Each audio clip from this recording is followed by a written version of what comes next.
ഇവിടെ ഈ തെരഞ്ഞെടുപ്പിൽ മത്സരിക്കുന്ന ഇടതുപക്ഷ ജനാധിപത്യ മുന്നണിയുടെ സ്ഥാനാർത്ഥിയുടെ ഒരു പരിപാടിയിലെ പ്രസംഗം ഞാൻ ഇന്നലെ കേട്ടു. അത്തരത്തിലുള്ള പ്രസംഗത്തിലെ പ്രധാനപ്പെട്ട കാര്യം അദ്ദേഹം ഈ നിയോജക മണ്ഡലത്തിൽ ചെയ്ത ഒരുപാട് വീരശൂര പരാക്രമങ്ങളെക്കുറിച്ചാണ്. അദ്ദേഹം വികസന പ്രവർത്തനങ്ങൾ ചെയ്തിട്ടില്ല എന്നൊന്നും ഞാൻ പറയുന്നില്ല.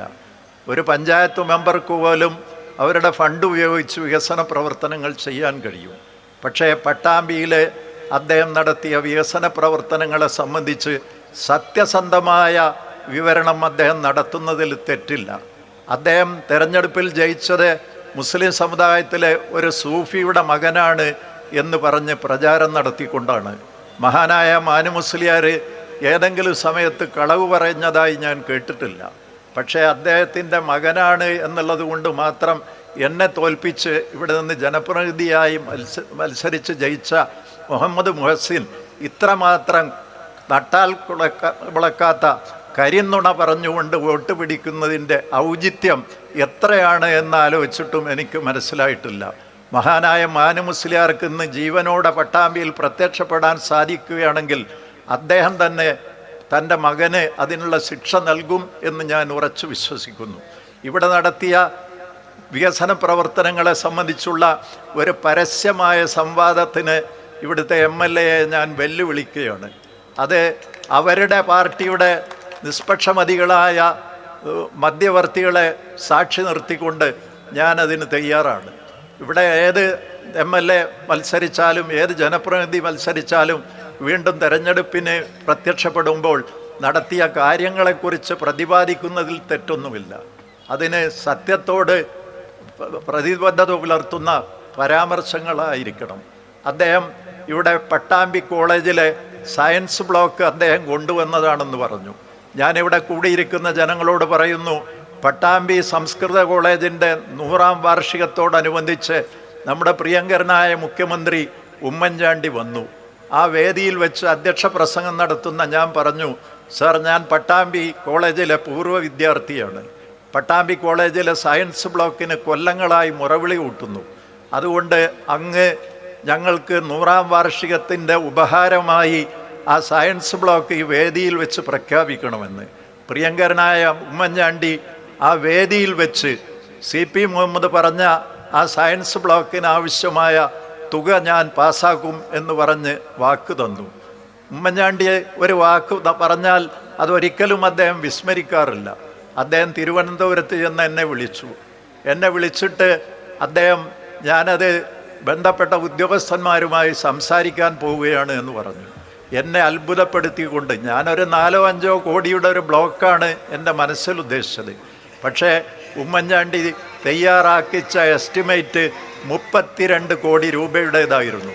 കേരളത്തിൽ, ഇന്ത്യയിൽ ഒരു സർവകലാശാലയ്ക്ക് പോലും ഇന്ന് പട്ടാമ്പിയിലുള്ള സയൻസ് ബ്ലോക്കിൻ്റെ പകുതി വിസ്തീർണമില്ല എന്ന അഭിമാനത്തോടു കൂടി ഞാൻ പറയുകയാണ്.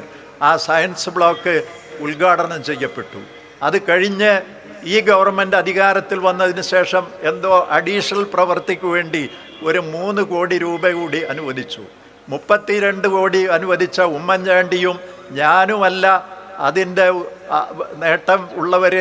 3 കോടി അനുവദിച്ച മുഹമ്മദ് മുഹസിനാണെന്ന് പറഞ്ഞാൽ അത് പള്ളിയിൽ പോയി പറഞ്ഞാൽ മതി, നാട്ടുകാരുടെ മുമ്പിൽ ചെലവാവില്ല. ഞാനിത് വെറുതെ പറയുന്നതല്ല. അതുകൊണ്ടാണ് ഞാൻ പറയുന്നത്, ഇത് വെല്ലുവിളിക്കുന്നു. വസ്തുതകളുടെ അടിസ്ഥാനത്തിൽ ഒരു വാദപ്രതിവാദത്തിന് തയ്യാറുണ്ടോ എന്ന്. 32 കോടി രൂപ ഉമ്മൻചാണ്ടിയുടെ അനുഗ്രഹം കൊണ്ട്, വിനീതനായ എൻ്റെ അഭ്യർത്ഥന മാനിച്ചുകൊണ്ട് അദ്ദേഹം അനുവദിച്ചതുകൊണ്ടാണ് പട്ടാമ്പി സംസ്കൃത കോളേജിലെ സയൻസ് ബ്ലോക്ക് ഉണ്ടായത്. അങ്ങനെ എന്തെല്ലാം വികസന പ്രവർത്തനങ്ങൾ ഇവിടെ. എങ്ങനെ ഒരു ജനപ്രതിനിധി ഇതിനെ സമീപിക്കുന്നു എന്നുള്ളതാണ് പ്രശ്നം.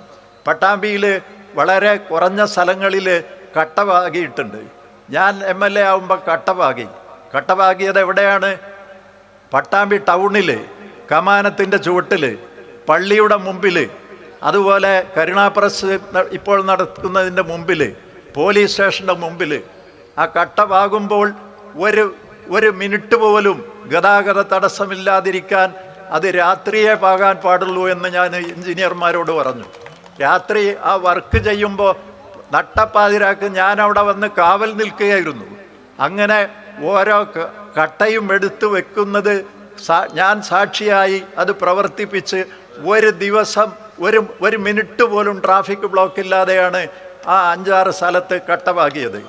എന്നാൽ പട്ടാമ്പി ടൗണിൻ്റെ ഷൊർണൂർ റൂട്ടിൽ 5 സ്ഥലത്ത് കട്ട പാകുന്നതിന് 2 മാസമാണ് ട്രാഫിക് ബ്ലോക്കാക്കിയത് എന്നുള്ളത് നിങ്ങൾ ആലോചിക്കണം. അതാണ് സമീപനത്തിൻ്റെ വ്യത്യാസം. നമ്മൾ വർക്കുകളുണ്ടാവും, ഒരു ജനപ്രതിനിധി മാനേജ് ചെയ്യേണ്ട വർക്കുകളുണ്ടാവും.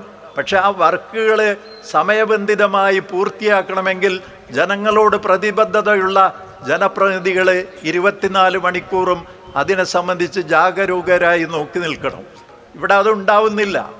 ഇവിടെ വികസന പ്രവർത്തനങ്ങൾ സമയബന്ധിതമായി പൂർത്തിയാക്കാൻ, ജനങ്ങൾക്ക് അസൗകര്യമില്ലാതെ നടപ്പാക്കാൻ ശ്രമിക്കാറ് പതിവില്ല. ഇന്ന് പട്ടാമ്പി നിയോജക മണ്ഡലം കേരളത്തിലെ ഏറ്റവും അധികം വൈദ്യുതി ക്ഷാമമില്ലാത്ത, വൈദ്യുതി വിതരണം സുഗമമായി നടക്കുന്ന ഈ കേരള സംസ്ഥാനത്ത് AK ബാലൻ എന്നോടൊരിക്കൽ പറയുണ്ടായി, സമ്പൂർണ്ണ വൈദ്യുതീകരണം ഈ കേരള സംസ്ഥാനത്ത് നടപ്പിലാക്കാൻ എനിക്ക് പ്രചോദനമുണ്ടായത് നിങ്ങൾ വിളയൂർ പഞ്ചായത്തിൽ പാവപ്പെട്ട ജനങ്ങൾക്ക് വൈദ്യുതി കൊടുത്തത് കണ്ടിട്ടാണെന്ന്. ആ AK ബാലനെ കൊണ്ടുവന്നാണ് പട്ടാമ്പിയിലെ സമ്പൂർണ്ണ വൈദ്യുതീകരണത്തിൻ്റെ ഉദ്ഘാടനം നടത്തിച്ചത്. കാരണം അന്ന് അദ്ദേഹമായിരുന്നു വൈദ്യുതി മന്ത്രി. ഇന്ന് എത്ര പുതിയ ട്രാൻസ്ഫോർമറുകൾ പട്ടാമ്പി പഞ്ചായത്തിൽ കൊണ്ടുവരാൻ സാധിച്ചു. 4 33 kV സബ്സ്റ്റേഷനും 2 110 kV സബ്സ്റ്റേഷനും 1 220 kV സബ്സ്റ്റേഷനും എൻ്റെ കാലത്ത് പട്ടാമ്പിയിൽ തുടക്കം കുറിച്ചിട്ടുണ്ട്. സെക്ഷൻ ഓഫീസില്ലാത്ത പഞ്ചായത്തില്ല, സബ് ഡിവിഷനില്ലാത്ത ഏരിയകളില്ല. എക്സിക്യൂട്ടീവ് എഞ്ചിനീയർ ഓഫീസ് പട്ടാമ്പിയിൽ തുടങ്ങി. പക്ഷേ ഒരു കുറവ് എനിക്ക് പറ്റി. ചെയ്ത കാര്യങ്ങളെ സംബന്ധിച്ച് അക്ഷരാർത്ഥത്തിൽ അതിന് പ്രചരണം കൊടുക്കുവാൻ എനിക്ക് പോരായ്മ വന്നിട്ടുണ്ട്. പാർട്ടിക്കും മുന്നണിക്കും പോരായ്മ വന്നിട്ടുണ്ട്. അതുകൊണ്ടാണ് ഞാൻ പറയുന്നത്, ഞാൻ വെല്ലുവിളിച്ചു പറയാം, വസ്തുതകളുടെ അടിസ്ഥാനത്തിൽ ഒരു വാദപ്രതിവാദത്തിന് ബഹുമാനപ്പെട്ട MLA തയ്യാറുണ്ടോ? എന്നിട്ട് വികസന പ്രവർത്തനത്തിൻ്റെ വാചാടോപം പറഞ്ഞ് പട്ടാമ്പിക്കാരെ പേടിപ്പിക്കണ്ട. അല്ല, അവൾ എത്തിയില്ലേ? On the way.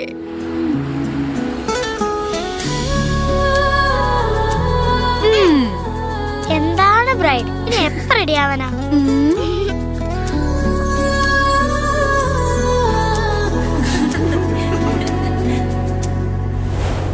മരുപൂ പോലെ നിറമേകും MX, വെണ്ണിലാവായ നുള്ളാകെ MX.